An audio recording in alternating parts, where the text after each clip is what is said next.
going to Larry David you, Muse. See if you're telling me the truth. About what, I don't know. Actually, I do know. But I'm not going to voice it. Hello, Muse, it's me again. You're, what do you call me, Muse? You know what I call you. I call you Muse.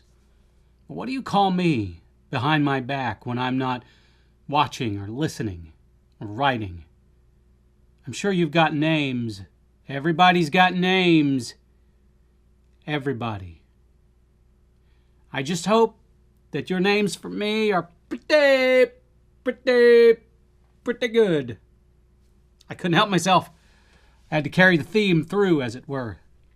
There I go again with that damn phrase. Anyway, look, I've got something on my mind, Muse. Something I feel that maybe I should talk to you about.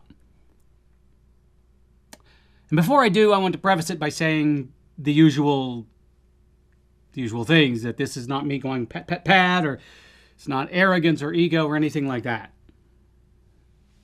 With that said, a long time ago, in a period which I will not tell you because it dates and ages me, and I don't want to confess how old I am. I want to be ageless. Anyway, a long time ago, way back when I was in undergraduate school, the chairman of the department of the school that I was attending was a weird and wonderful man. And he did the best he could with the budget he had to teach the misfits that were under his tutelage.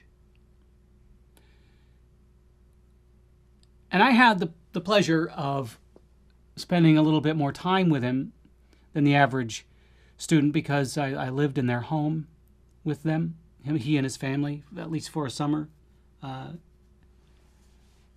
And so I got to know him in ways that, or I got to know aspects of him that the other students didn't. And one of the things that I knew about him was that he had this overwhelming desire to write the next great American novel. He never did. To my knowledge, the most, not important thing, but the most known thing that he had written was a play, a musical that I performed in off-Broadway. And he died before he ever had a chance to write his great American novel.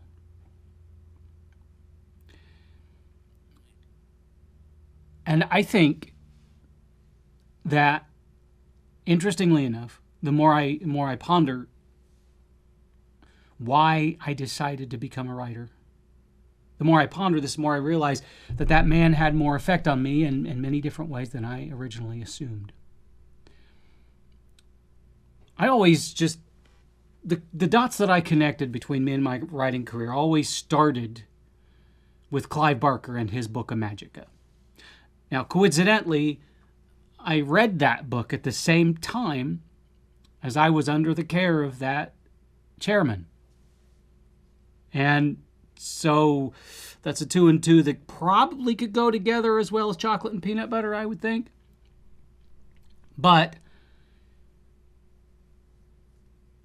I just made the connection between me and Clive because I was weaned on Barker's works, and it was a Magica that I firmly believe, that was the book that caused me to want to write. But that's not what this is about.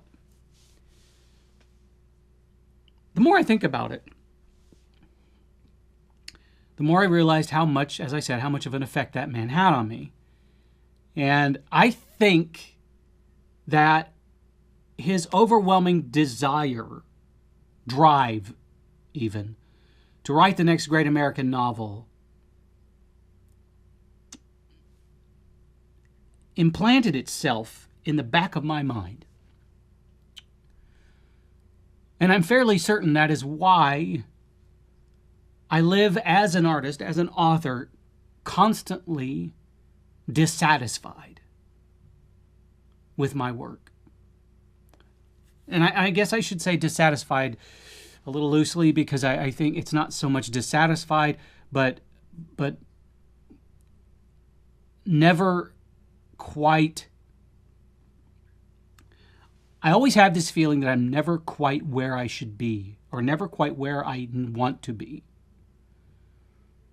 And I think it kind of goes back, and this is all kind of tied together in this strange and weird, magical way. But it's all a part of this hidden desire in me to write the next great American novel, because I lived under that man's guise for 4 years, and not realizing that his desire kind of became my desire, and I wanted to create this thing. And then out of nowhere, probably thanks to Clive Barker, and my love for the macabre, I decided to write dark fiction, genre fiction. And the thing is, and the truth is that genre fiction and the next great American novel do not intersect in any way. In fact, genre fiction and the great American novel are fairly disparate things. So,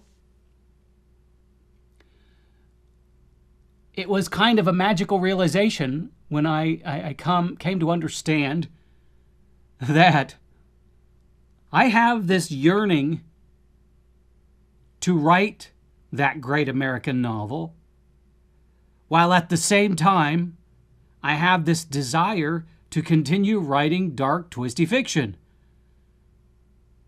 And that, together, has created this inner tension, this inner artistic tension with me. And no matter how hard I try to write the great American novel, I am not going to be able to do so long as I am writing genre fiction. And the problem is all I really want to write is genre fiction, because it interests me, it fascinates me. And when I set about to try to read those great American novels, I tend to grow bored. I tend to think, where's the imagination? And then, of course, where's the dark and twisty? So somehow I have to figure out a way to resolve that thing inside of me.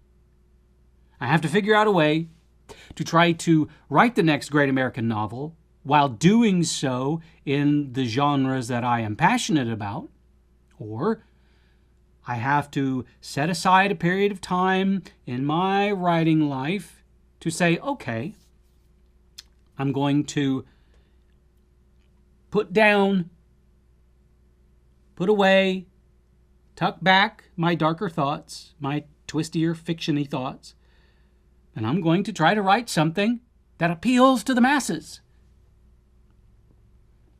Because let's face it, the horror genre does not appeal to the masses.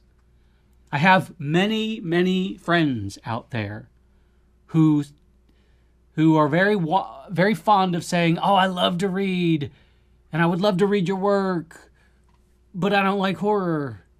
Now, of course, everything I write isn't horror. Some of it's urban fantasy, some of it's steampunk, some of it's thriller. But even when I write within those genres, my work tends to be kind of dark. And the majority of people don't enjoy that kind of writing. And especially people that don't like horror, because watching horror on television is a very different thing than reading horror, because reading horror I believe that reading horror digs deeper into the psyche than does watching horror. Yeah, of course you can see all the gore on television, but it's not niggling its way into your brain where it can set up residence and fester. That's what reading horror can do to you. So I'm at a crossroads here. And I'm okay with that. I really am okay with that, because if I continue writing what I write now, I'm fine with that, because I love doing it. If I take the time out to attempt to write the next great American novel, I'm okay with that, because I don't like the idea, especially as an artist, I don't like the idea that at some point in my life, I'm going to look back and say, what if? I don't want any of those what ifs to exist. I want to be able to look back and say, I did that, or I tried that. Because until I try, I never know. And, although sometimes as a regular person, the unknown tends to be a little bit shaky, but as an artist, the unknown to me is this wondrous field wherein I can go play. As an artist, the unknown is nothing but pure, unfettered, unadulterated inspiration. And so, yeah, I might do that. I might try that. The next great American novel. We'll see. Hopefully I can set aside the time to do it. But anyway, that's kind of been what's on my mind, Muse. I know it may sound crazy, and I hope it doesn't come off the wrong way, that I think that, oh my gosh, I've got it in me to write the next great American novel. I have it in me to try to write the next great American novel, and that's what's going to happen at some point in my career. I'm going to try. Until then, I'm going to keep writing those dark, twisty things that I love to write. With you, my muse. Why? Because we are a great team. Right? Right? Right? Come on. Say it with me.